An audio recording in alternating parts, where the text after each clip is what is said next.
You're listening to the Telegraph Cycling Podcast, presented by Trainer Road, cycling's most effective training tool. Friend of the podcast, Paddy McGurk. I listen to the weekly pod wearing one of my free Peddler to Charm t-shirts I received as 40th birthday presents. I'm Ana Vivas here from Boyacá, Colombia, and I am a huge fan of the cycling podcast because cycling is even more interesting with British accents. This is Larry Grossman from Washington, D.C. It is 6 o'clock in the morning in our nation's capital. My two dogs are happy. Somehow they know there's a new cycling podcast.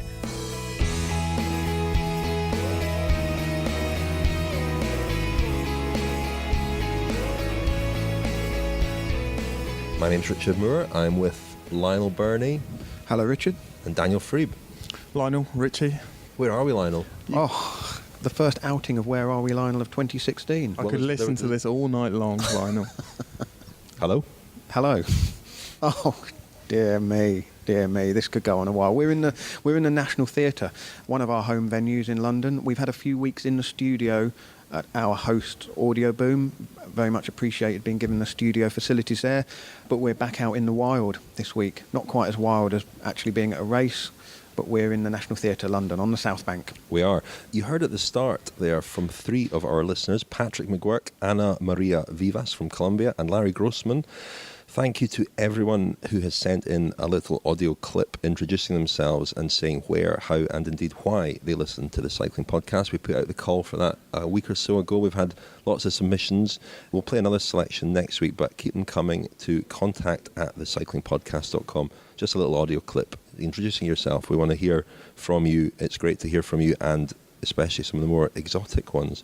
Thank you to everyone who listened to last week's extended interview with Lizzie Armitstead and Lucy Garner. A really terrific response, and I think one that proves there's a real appetite out there for more women's coverage, and I think we're very committed to offering that this year. When we do it, we want to do it well like that rather than in bits and pieces, so listen out for more. Before we get into this week's podcast, and there's a lot to talk about because Lionel's just back from the races, but can you give us the weekly news roundup, please, Lionel? Lionel Birnie's news roundup. Yes, the Belgian race is kicked off. Hang on, where did that come from? I just said it. It's just words that came out of the middle of my face. Is that all right? The ego, the man. Is that? You can't use your name. Oh, okay. Refer to yourself in the third person. Podcast news roundup. So, the Belgian race is kicked off with Omloop Het Nieuwsblad. Cold, windy and cobbly, but the sky was bright, and particularly bright was BMC's Greg Van Avermaet, who won the Omloop Het Nieuwsblad in Ghent.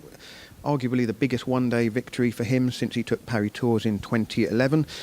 Very aggressive, exciting race, and a strong five-man group came to the fore at the end, including Alexis Gouger, who'd been away most of the day, Team Sky's Luke Rowe, the world champion Peter Sagan, and Tiesj Benoot. It was Sagan and Benoot who were on the podium. Sagan was a whisker away from making it 2 victories for the rainbow jersey in the same day, because earlier on Lizzie Armitstead had completed a very impressive solo victory in the women's race. On Sunday, Jasper Stuyven of Trek Segafredo pulled off the sort of win his teammate Fabian Cancellara would have been proud of. He won Kuurne-Brussels-Kuurne with a strong solo attack on the finishing circuit in Kuurne. There was a very unfortunate moment for Lotto-Soudal rider Stig Brooks, who was knocked off by a race motorcycle. That motorcycle was carrying one of the race medics who didn't actually stop to check on the rider.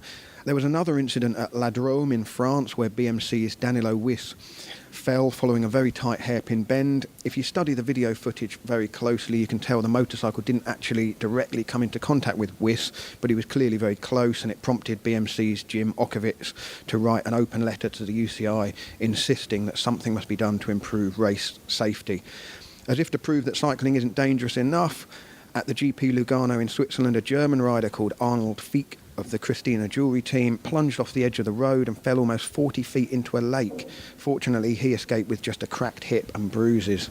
American Evelyn Stevens set a new world hour record for the women. 47.980 kilometres in Colorado was her distance, beating Australia's Bridie O'Donnell's record, which she set in Australia by over a kilometre.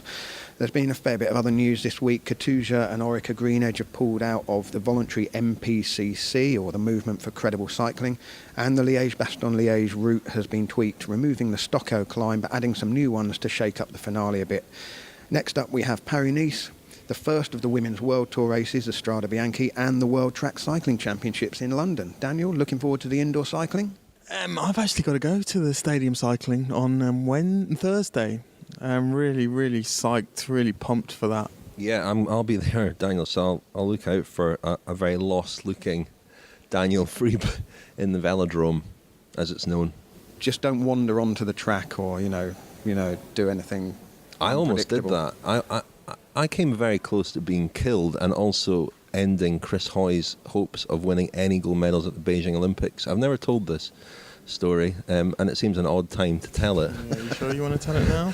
But I was in Cottbus in East Germany in December 2007, and it's an open-air track, and I took a phone call and wandered out, and the only way out the track was to walk across the track and out, and I walked round the parkland. I was on the phone, wandered back to the track, still on the phone, walked towards the edge of the track, had a look down the inside of the track, no sign of any life, stepped onto the track, and then just in my left ear I heard a buzzing noise, turned to my left, and there was Ian Dyer, the British sprint coach, on a motorbike with Chris Hoy tucked behind him, travelling at about 70 miles an hour, and they were inches away from me, and I stepped back just in time, but that would have been the end of me, and probably the end of Chris Hoy as well.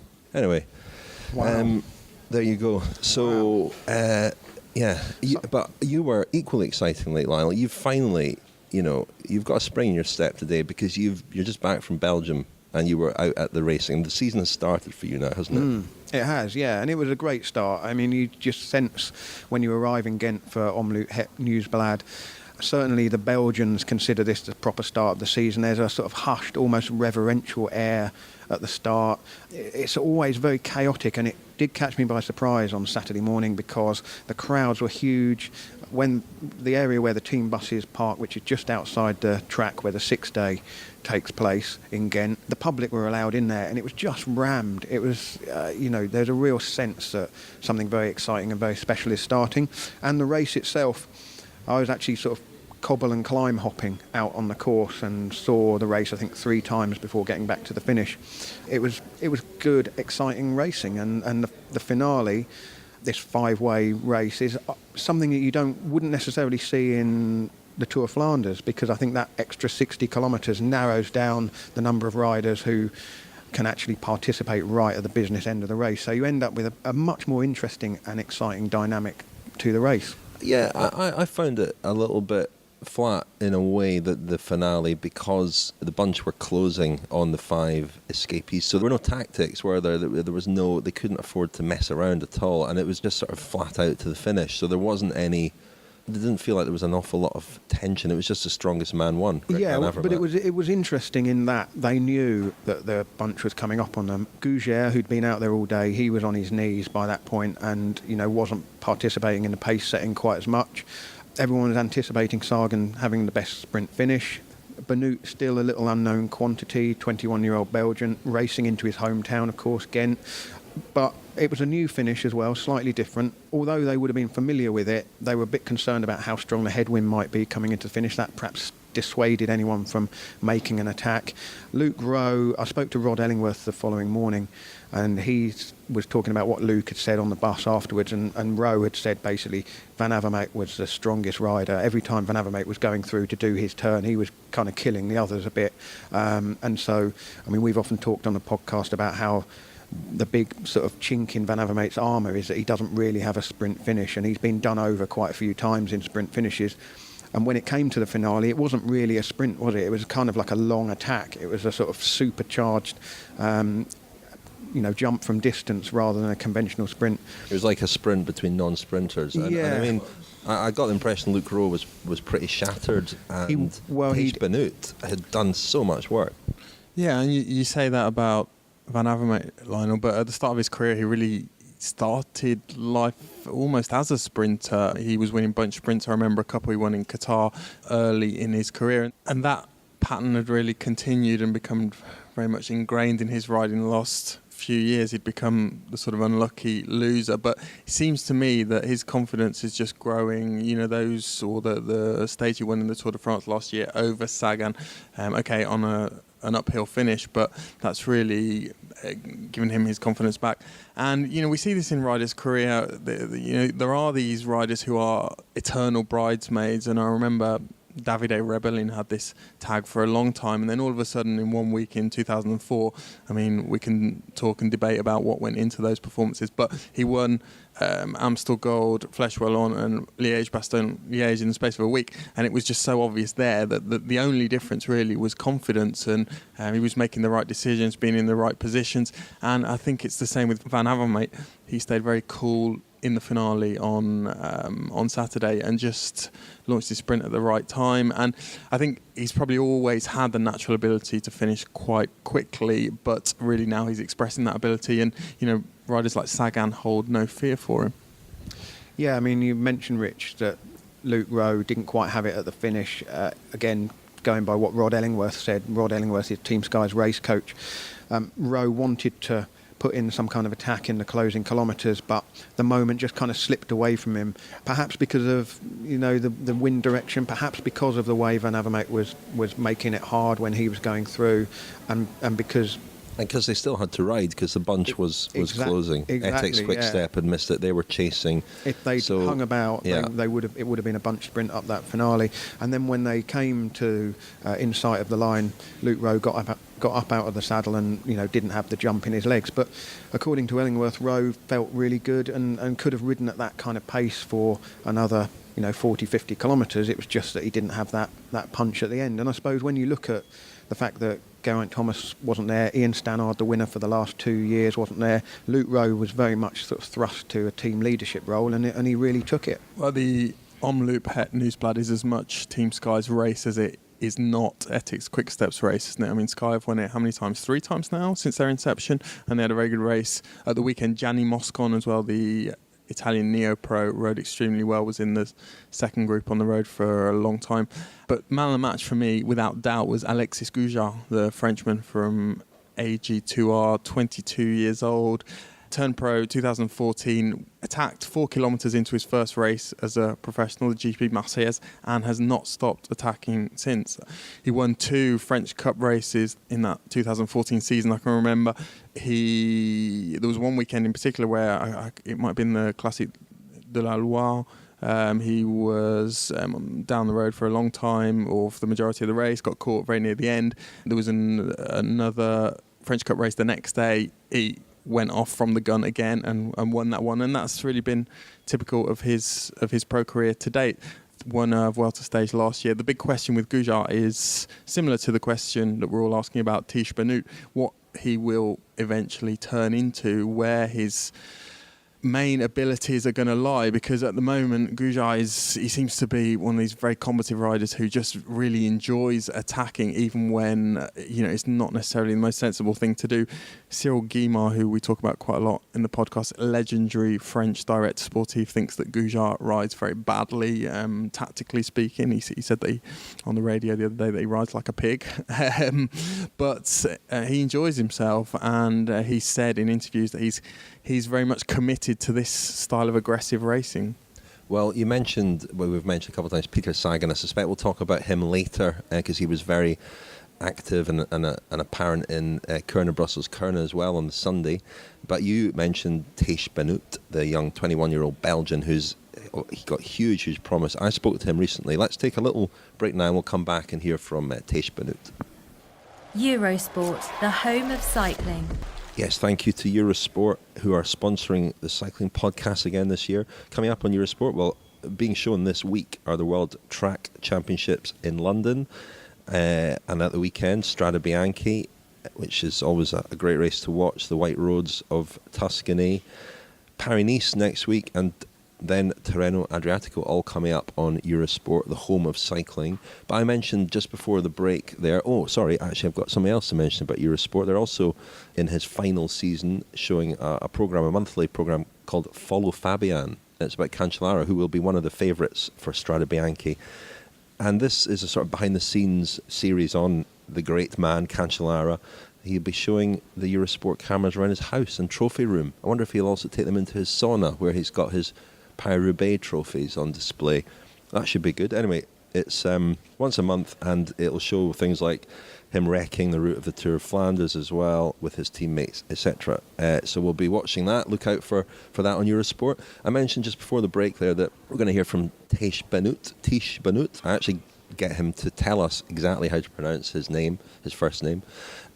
I spoke to him in Mallorca at the Lotto-Soudal training camp recently, and he's a very interesting guy. Not only a huge talent who had an amazing season last year, he was 5th at the Tour of Flanders, first time he'd ever ridden as far as 260 kilometres. He had top 10 place in the Dauphiné. He was up there in the Eneco Tour. He was up there throughout the season, a very consistent year and amazing performances. So we'll hear from him, but first we'll hear from his team manager, Marc Sergeant. You spoke to him, Lionel, I think, at the weekend. So let's hear first from Marc Sergeant talking about Tiesj Benoot, and then from Benoot himself. Well, the first thing is he's quite talented. If you can do this and on such a young age. He was 21 last year, ended up 5th in the Tour of Flanders. 5th Montreal, named 2nd in the Tour of Belgium. You can name a few more, but he didn't win. That's the only thing he didn't do. But if you saw, the question was, can he do a second year in a row like this? And that's the thing he proved yesterday, I think. Immediately from the first race in Belgium, he was there. He made the race. He attacked with the best guys in the race, I think. So he's special. He's focused enormously. So people will have to deal with him for a couple of years, I think. He's there for 10, 12 years. I think you're saying he's a little bit talented is maybe an understatement. Yes, that's why I said it. But he's also mentally quite strong.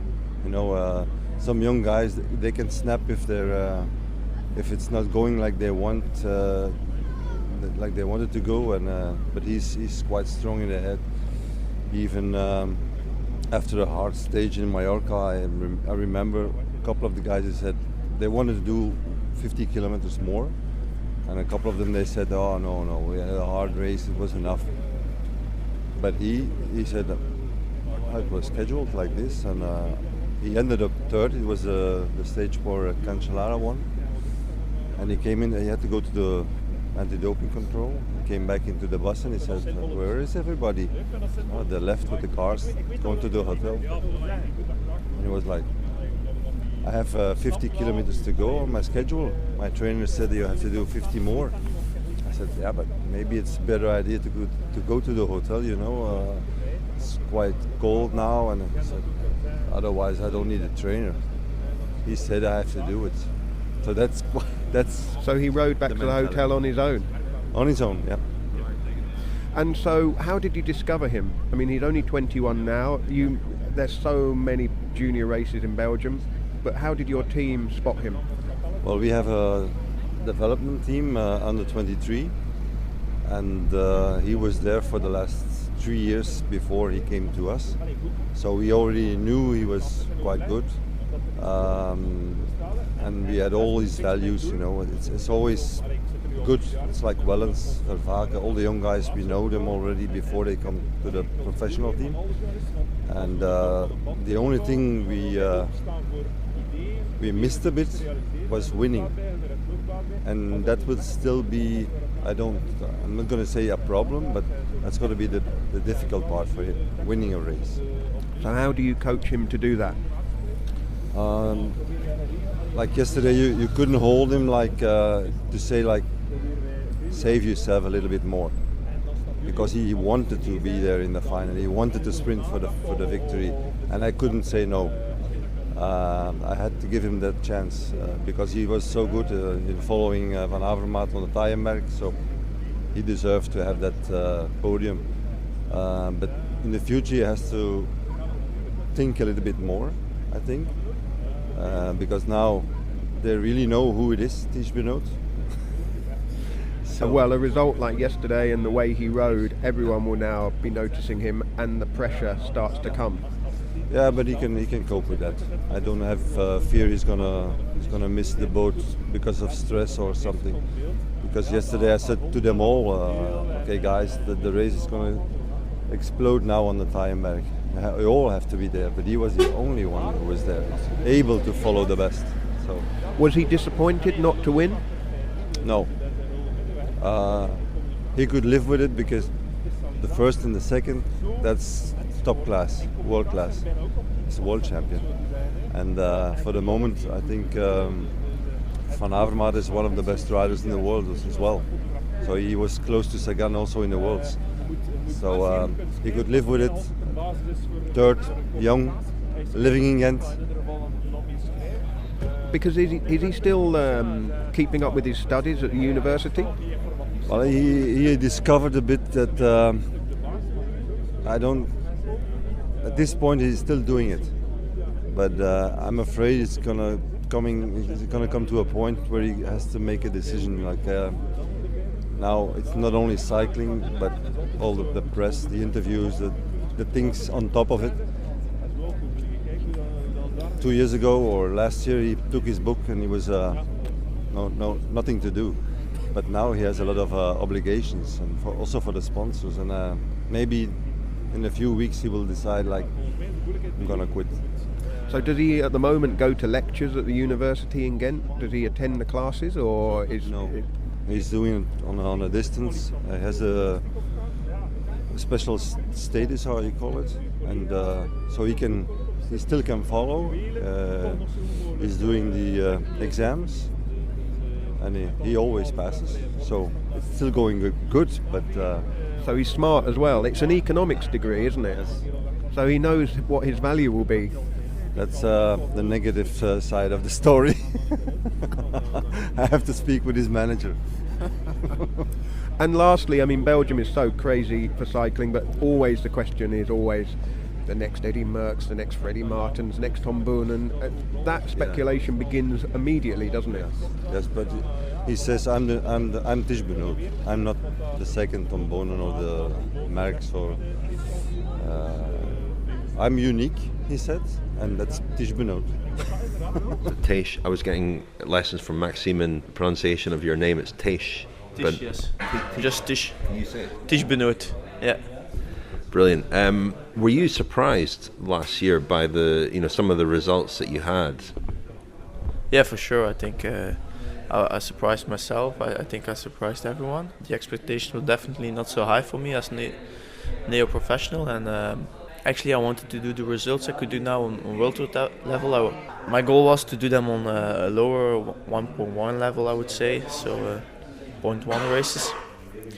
And now I could immediately do it on the highest level on cycling, so I think it was really a surprise. Especially the Tour of Flanders, a race that you live in the area. You were born and brought up there.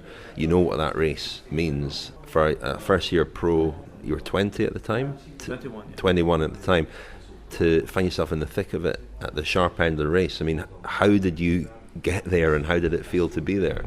Yeah, it was really, really special to be there at the final with all the crowd. I think it was the most amazing crowd the whole year on every race. So also when I came over Kuurne-Brussels, Paterberg last time, and I looked around, I was only with the biggest name in cycling, in classic cycling. And, the all guys I was watching the year before, so many years before on television.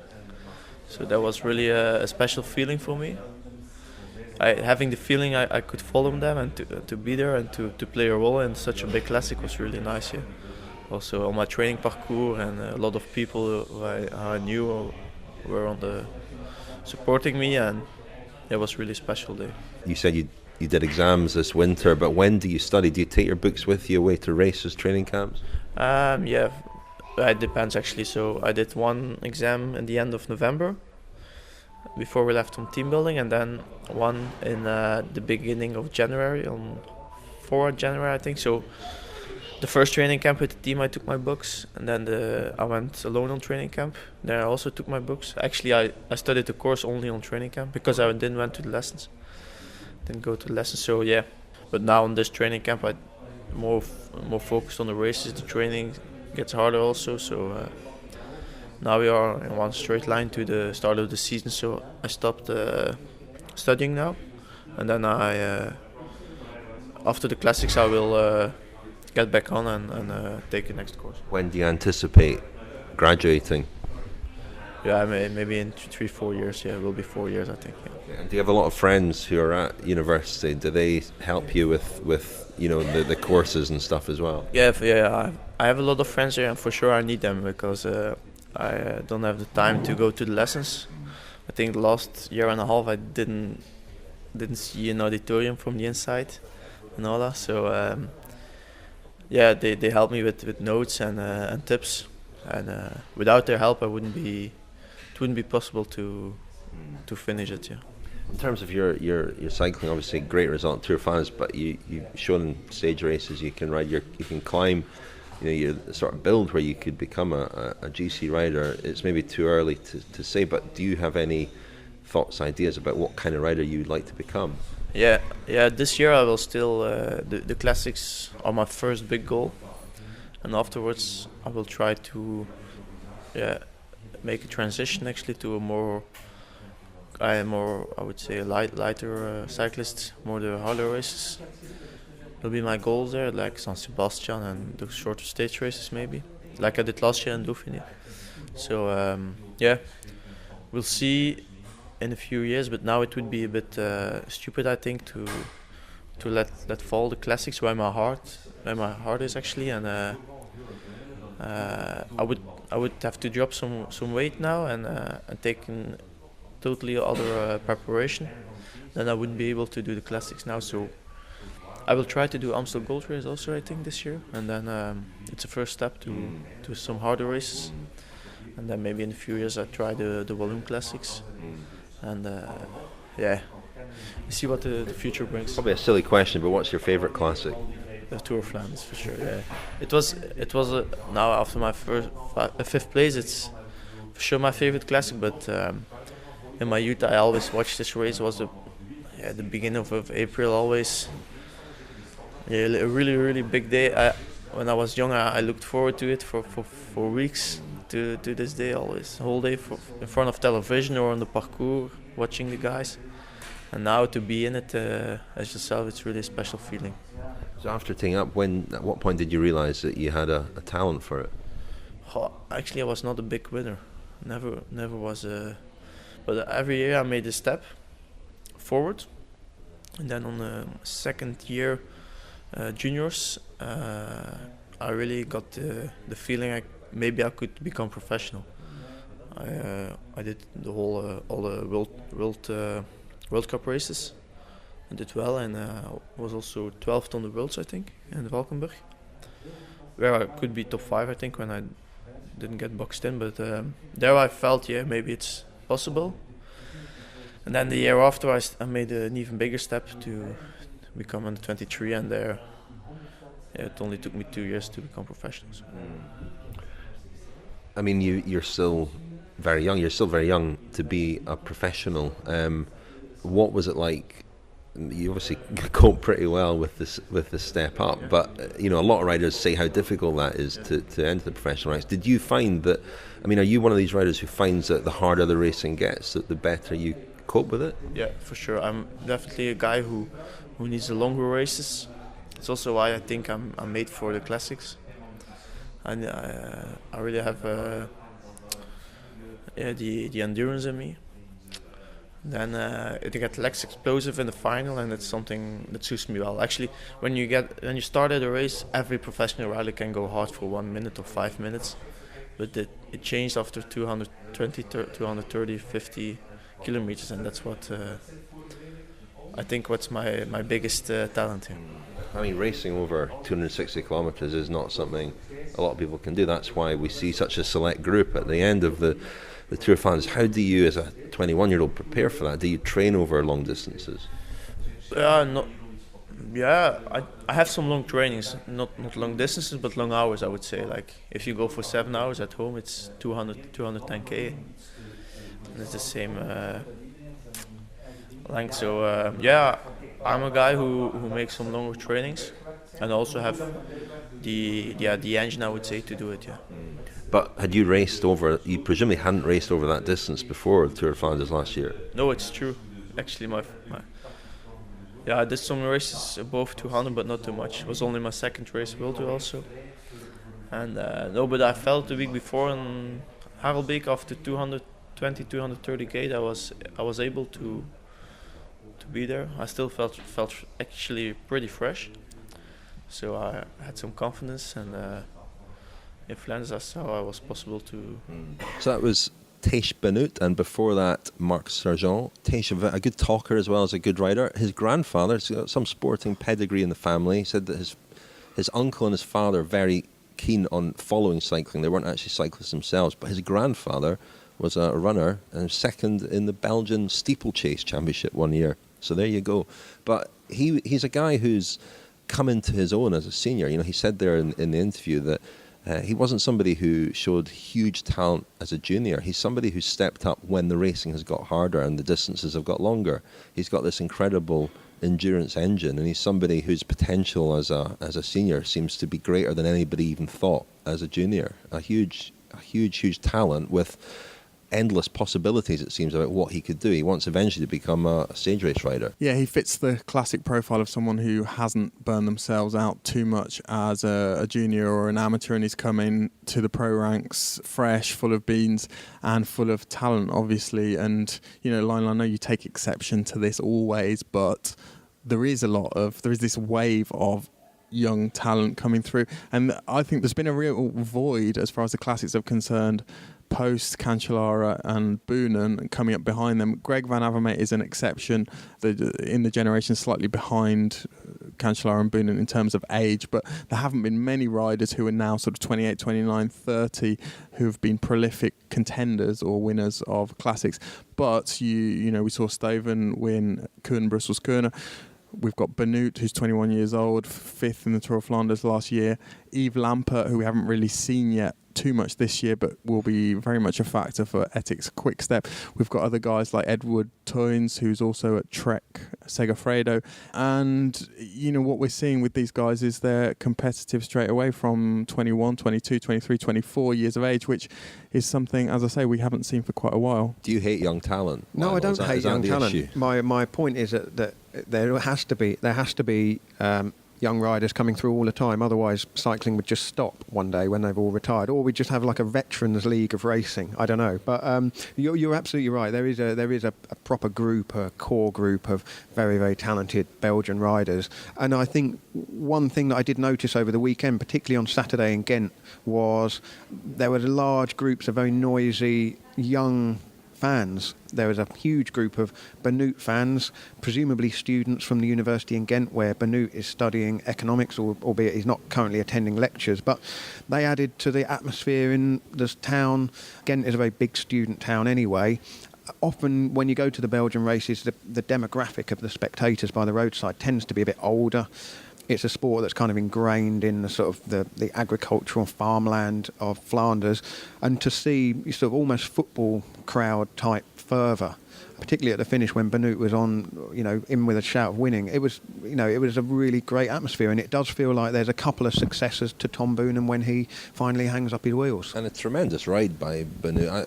Every time I looked up at the screen, he seemed to be on the front. He did a power of work. I think we can expect quite a lot from him in the Tour of Flanders as well, which is the race that he really loves. Lionel, you mentioned the football-like fervour of the fans on Saturday. I think one interesting theme in this year's classics, as it always is, but particularly this year, will be the Belgian turf war between Ethics Quickstep and Lotto-Soudal. Ethics Quickstep, of course, much richer, have more stars, more star quality, but it was funny to see Mark Cook, who is the owner of Ethics, and David Harmon is the parent company. Omega Pharma, sorry. Previously associated with Lotto and Marc Sergeant, but now with Ethics, and that's Ethics is his brand. And he acknowledged that it was very much a victory for Lotto-Soudal over Ethics Quickstep at the weekend, so it was 1-0, but Ethics were really embarrassed yet again in Het Nieuwsblad. Last year they had a terrible time with Ian Stannard beating 3 of their riders when they're away together, and they really had their pants pulled down again, didn't they? On Saturday, the Tyenberg, traditionally where Tom Boonen has made his move in Omloop Het Nieuwsblad, 55 kilometres to go. Strategically, a really important part of the race, really essential to be at the front, at the bottom of the Tyenberg, as it's essential to be at the front, at the bottom of all of the key bergs in all of the Belgian classics. This is rule 1 of classics riding. Ethics Quick-Step should be the masters of this, and they were simply way too far back, weren't they? And they got caught out, and then they had a crash with Tony Martin really making his debut in the cobbled classics. So we didn't really get the opportunity to evaluate how good he's going to be as a classics rider. But even if they had caught the group on Saturday, they'd obviously spent a lot of energy in the chase, and they were in no condition to set Boonen up for a sprint. He finished 11th in the end in the sprint, so a very bad opening weekend for them, and particularly their director sportif, Wilfred Peters, who got a lot of criticism last year after Omloop Het Nieuwsblad. What will Mark Cavendish have made of that, watching from a distance? He might be licking his lips. Well, yeah, I mean, Ethics, it was trying to rescue a situation after it all got away from them, where we were standing watching on the course just after the Wolvenberg, I think the third from last climb. Ethics had virtually the whole team on the front, really working very hard, and they did nearly pull it off. But you mentioned Wilfred Peters; he did have a slightly haunted look at the Ethics bus, surrounded by the camera crews and journalists asking why they'd basically cocked it up again. Patrick Lefebvre, the owner or the manager of Ethics Quick-Step, was asked to comment on Peters and Peters' performance in the team car after the race, and he said, "Well, we all know that if this was a class at school, Wilfred Peters would be the pupil with the lowest IQ, but fortunately he's very streetwise and has great racecraft, so a sort of a vote of confidence of sorts for Wilfred Peters." Well, it's funny you say that. The first time I ever went to Het Volk, as it was then, in 1999, Wilfred Peters was away with Frank Vandenbroek, just 2 of them in the finale, and Wilfred Peters, I mean, watching the last however many 40 kilometres of that race, he pretty much made every mistake he possibly could make and allowed Frank Vandenbroek to do him in the finish. So, I mean, he's replicated his actual racecraft and he's brought it into the team car with him. There's a lot more of Wilfred Peters these days than there was back then. The Telegraph Cycling Podcast, brought to you by Trainer Road, cycling's most effective training tool. Pair your power meter with over 800 workouts and 80 training plans to make you a faster cyclist.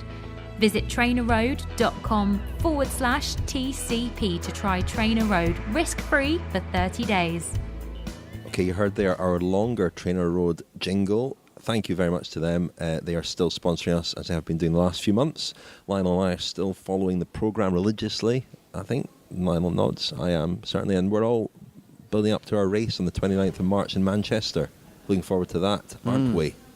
I've been getting some practice in on the Derby Velodrome. Have you been doing any track time, Richard? No track time, just...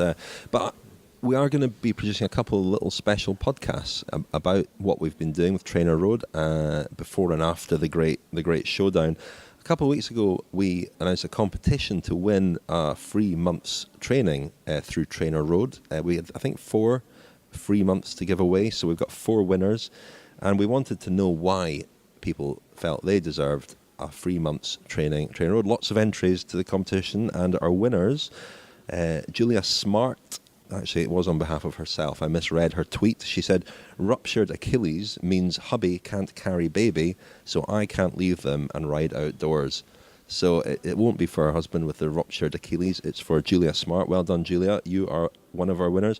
David Hart says he could do with a free month. Just started back after a bout of illness and think Coach Chad is the man to get me fit.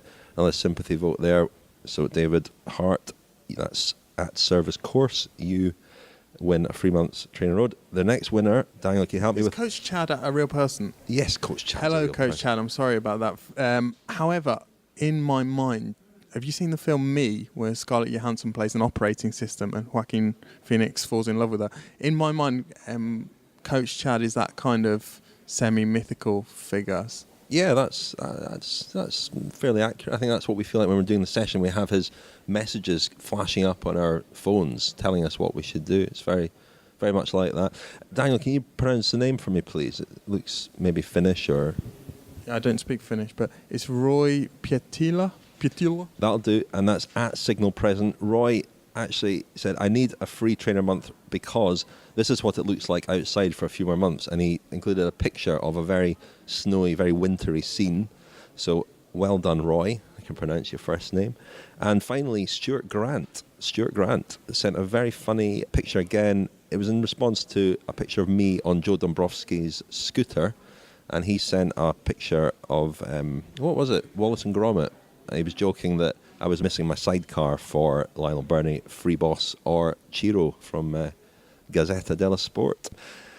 So, listen, you were also at Kuurne-Brussels-Kuurne. We haven't really spoken about Peter Sagan, but he was very active in Kuurne as well. And we've got a return of the heated debate, surely. Yeah, you went to his press conference on Friday as well, didn't you? How was he? What kind of form was he in? He just doesn't look like he's taking it very seriously. Life, I mean, he doesn't look like anything really bothers him. He's not bogged down or weighed down by the position he's in at the moment as the world champion. He was asked whether he believed in the curse of the rainbow jersey. He shrugged that off.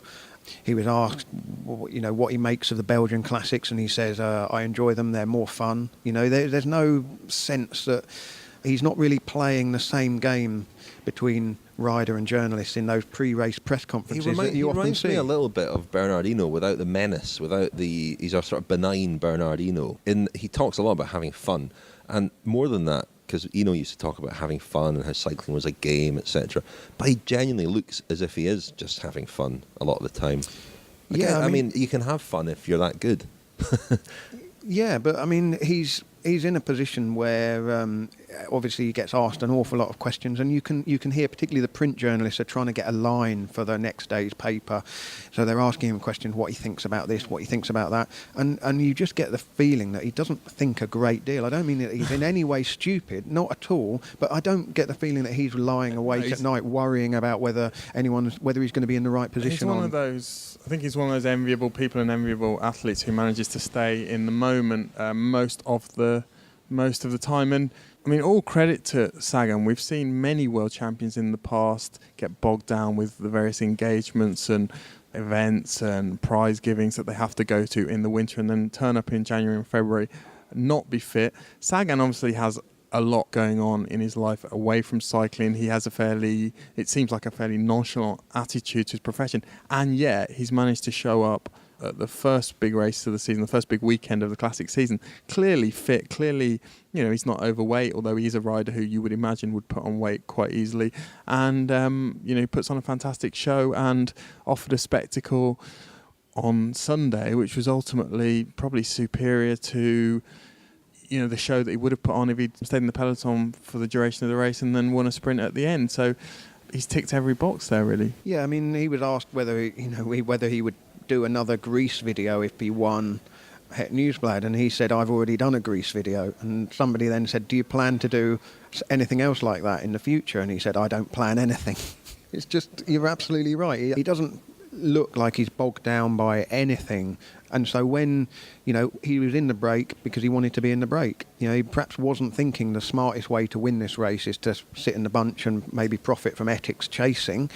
He wanted to get out and be competitive. I mean, technically speaking, it is quite intriguing the way he has never been able to resolve this problem that he has of conserving enough energy to really to sprint as he should be sprinting at the end of hard races, not even long races, because let's not forget at the weekend, we're not in 250 kilometre classic territory yet. These are 200 kilometre races, so you would think that endurance wouldn't necessarily be a problem there, but there are times, and there have been a lot of occasions over the last few years, where his sprint has looked slightly blunted, and he's had lots of different trainers, coaches in the last few years. He had Paolo Slongo at Liquigas, who is Nibali's coach now at Astana. Then he started working with Sebastian Weber, who is the coach at Cannondale still. That didn't work. That was one thing that they tried to work on a lot, making him sprint better at the end of hard races. didn't work. Last year he was with Bobby Julich for a while at Tinkoff. That didn't work either. So there are still things that I suppose technically that he hasn't fully addressed and hasn't fully resolved. It'll be interesting to see whether his endurance seems to have improved this year when we do get to the harder, longer classics, the Tour of Flanders, Paris-Roubaix. But a tremendous entertainer. He doing things his own way, including his treatment of his legs or non-treatment. Well, yeah, should we... I asked Marc Sergeant what he thought about Peter Sagan's decision not to shave his legs. Obviously, the convention is that professional cyclists do shave their legs, and primary reason is that it makes the massage at the end of the day. Primary reason is it looks better. And it looks better, yeah. It makes the massage more and enjoyable. Looks better. And it looks better, yeah. So I asked Marc Sergeant for his opinion, and he gave a little anecdote about the great Bernardino. Well, it's a bit strange because it's irritating if you have a massage or something. So I don't think it's really a good thing. But the thing I know from Sagan, he wants to be special. And I remember, I didn't saw it, but I remember in the days when was world champion. He came to the Amstel Gold Race and he was like, this race is, I'm not interested in this race, but I have to do it. And he was there unshaven. So to show the whole peloton like, you don't have to look for me today. But he won. And it was a, how you call it, the foggy day, so no television, only the last kilometer. And then you saw him coming, and he took the lead with 800 to go, and they were all in the wheel from the Vlaming, the Jan Raas, and he went so hard that Raas pulled off, and he won. So maybe that's in his head. Well, if Minos can do it, then it must be allowed. That's how cycling works, isn't it? Well, he did it, but that's a long time ago. It was, I think it was 80 or something. You have to look at it, 80 or 81. But it was impressive. Excellent. And he nailed them at the start already. But that guy is not interested today. But he won. So we heard there from Marc Sergeant with a great little anecdote about Bernardino, who we mentioned earlier, compared Sagan to Eno, and there's something else they have in common, hairy legs. So will we do a little heated debate? Lionel, do you want to argue for hairy legs? Go for it. Yeah, argue for hairy legs, okay. Well, do you want to argue against hairy legs? I really don't mind. I'm adopting a position either way because my true feelings are that I really don't care. Do you really not care, though? No, I do care, actually, yeah. I think it looks much better if the riders all have smooth legs. Simple as that. So you want to argue in favour of shaved legs then? Go on. Choose a position and argue it. Well, 3, 2, 1, go. It's... oh, Christ, I haven't thought this through. What about method of removing hair? I'm more interested in that. You're more of an imac man, or laser, or wax, or shaving, Lionel? I think old school shaving with a bic. Does anyone use imac? With a one blade bic. You know, cutting behind your knees, blood everywhere. That's the way to do it. The thing that strikes me is there's a sort of superstition you don't shave on race day, right? But during the Tour de France, which is 3 weeks long, they must have to, unless they only shave on rest days. Yeah. Anyway, talking of leg shaving, Steve Farrell, a very high-ranking amateur rider in Britain in the 80s, 1 year, he was quite eccentric. One of the stories about him is that in a Premier Calendar race, he got into a break with a few riders and wanted something to eat and pulled out a packet of cheese and onion crisps from his back pocket. But 1 year, he resolved not to shave his legs until he'd won a race. Unfortunately, he went on a very barren streak and reached sort of mid-June with bushy, dark, hairy legs. I mean, backfired somewhat. Look, all of us love the aesthetics of cycling, and I think shaved legs are part of that. I remember Graham O'Brien as well, when he first burst onto the world scene, didn't shave his legs. And with O'Brien, as with everything with him, it was rooted in logic. He argued that hairy legs were actually more aerodynamic than shaved legs, which may well be true. He broke the hour record with hairy legs, but to me, it doesn't fit with the look of cycling, which is, it's part of the sport as much as, pair of skin shorts are. Since we're in the domain of frivolous, tangential stories, have you ever called up Marc Sergeant? Yes. He's one of those Flemish director sportifs. There are a few of them whose answer phone message is identical to his standard greeting when he is actually Very there. disconcerting. So you call him up and you hear Marc Sergeant, and then you launch into exactly what you wanted to say, and then you hear if you would like to leave a message or a beep. It's very disconcerting. Patrick Lefevre is exactly the same. Patrick Lefevre. They have a very distinct, very nice man though. Marc Sergeant was very approachable and full of, and a great storyteller. Will you be shaving your legs for the Trainer Road race, Rich? I'll probably wear tights as a cop-out. There's a way around that. Are we going to talk at all about Kuurne-Brussels-Kuurne? We can do, yeah. And our young winner. Jasper Stuyven, as I mentioned in the news roundup. It was a great victory. A very There was good victory. a good little portrait by Andrew McGrath in Rouleur a month or so ago, where he was really, saying that the classics are where he wants to make his name. But he didn't imagine ever winning a race on his own. That he's more of somebody who relies on his fast finish. But he won that on his own in a race that's always a bunch sprint, pretty much. Tremendous effort. It's similar to Cancellara. It's a very, very hard circuit, that as well, and windy. Particularly so on Sunday. The wind was freezing cold. It was cutting across. Obviously it goes round in a bit of a square, so you've got tailwind at some points, headwind at others, and crosswind sort of down the two sort of side of this finishing circuit. He looked good as well. Making that effort, you expected him to lose his form at some point, but with his shaved legs, he looked really good. Very, very classy looking bike rider. And he had a Flandrian in the team car, Dirk de Mol, yelling at him, I gather, to basically give it everything he had and pedal hard. Yeah, and there was never really a moment where it looked like he would get caught either. That was the extraordinary thing. But prior to that, the group that had been away did look like they might contest the finish amongst themselves. So when it all came back together, there was that sort of long moment really of kind of hesitation, disorganisation, and that's what Stuyven profited from, really. He picked his moment well, and he was strong enough to hold the gap. Yeah, and I think Trek Segafredo are a team on the up. Last year, their results were very much conditioned by a series of injuries and illnesses in the early part of the season. There was a time when they had about 10 or 11 riders who were injured.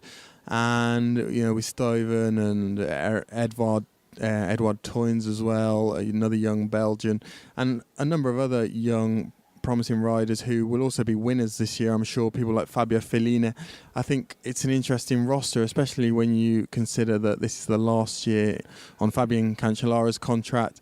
He's earning several million euros a year, and they're going to have quite a bit of money to play with, I think, when they go about assembling the team for next year. Whether they decide to take on a direct replacement for Cancellara, do they think that Stuyven can fill the void that he leaves? Either way, I think Luca Guercilena, the manager there, is starting to build a team that corresponds to his vision, really. Yeah, we should wrap it up there, I think, chaps. We've gone on quite a lot. We're all busy in the next week or so. We're off to the World Track Cycling Championships, I think all three of us. You're off to Paris-Nice, Lionel. We should mention the event that we did last week with Ciro Scognamiglio, our Italian friend from Gazzetta dello Sport. He was in London. We did a sold-out event at Foyles, which was great fun, slightly shambolic in places, but good fun, and I think people enjoyed it. That was recorded and will be released as a Friends special sometime soon. You're also working on a Friends special on Flanders, a real sort of flavour of Flanders cycling culture, Lionel. That'll be out very soon, certainly before the other big Flanders cobbled classics. A reminder, you can become a friend of the podcast at thecyclingpodcast.com. It's £10 for the year. We've released 2 already, one on HCC High Road and one behind the scenes with Chris Froome in the lab. So please do sign up there if you haven't already, and thanks very much if you have. We wrap it up there. Daniel, you were saying something about, we mentioned at the start, our Lizzie Armitstead interview that we did last week. You heard her interview after she won Het Nieuwsblad. Yeah, curiously developed a bit of the Steve McLaren's, I think the former England manager who went to work in Holland and miraculously developed a Dutch accent, I detected a bit of the Steve McLaren in Lizzie Armitstead in a couple of interviews she did after winning Omloop Het Nieuwsblad. Armitstead. Lizzie Armitstead. Okay, well, we'll ask her about that because we'll definitely be back to talk to Lizzie Armitstead again. A fascinating athlete, like some of the other people we've mentioned in this episode. So very much her own person, following her own path, and I think great response to her interview last week. So we'll visit her again. There are others as well who we want to go and really do longer, in-depth interviews with. So listen out for that. In the meantime, thank you very much, Lionel Birnie. Thank you, Richard. Thank you, Daniel. Thank you.